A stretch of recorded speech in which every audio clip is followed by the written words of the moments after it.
नमस्कार। आज मैं बात करूँगी नॉर्मल कफ़ कोल्ड की।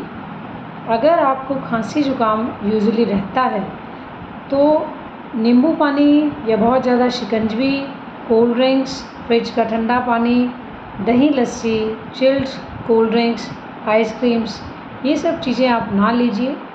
बहुत ज़्यादा खट्टा कुछ लोग खाते हैं। अक्सर इन चीज़ों से ये प्रॉब्लम और ज़्यादा एग्रेवेट हो जाती है और फिर कंजेशन स्टार्ट हो जाती है, तो इसलिए ब्रीदिंग प्रॉब्लम्स भी बाद में शुरू हो जाती हैं। तो स्टार्टिंग में ही जैसे ही आपको कफ़ कोल्ड की प्रॉब्लम हो, किसी अपने अच्छे आयुर्वेदिक डॉक्टर को विज़िट कीजिए और उसका प्रॉपर ट्रीटमेंट कीजिए। ये लगती बहुत छोटी प्रॉब्लम है, लेकिन जैसे जैसे ज़्यादा होती है तो बढ़ जाती है। इसलिए आप इसके लिए किसी भी अच्छे आयुर्वेदिक डॉक्टर को विज़िट करके स्टार्टिंग में ही इसका प्रॉपर ट्रीटमेंट करवाएं, ताकि आप स्वस्थ रह सकें। और बैंगन जो है ये खांसी के लिए बहुत अच्छे हैं। अनार बलगम में और खांसी में अच्छे हैं, ये आप ले सकते हैं। फिर भी क्योंकि आयुर्वेद त्रिदोष पर आधारित है, वात पित्त कफ पर आधारित है, तो आपकी प्रकृति के अकॉर्डिंगली एडवाइस किया जाएगा।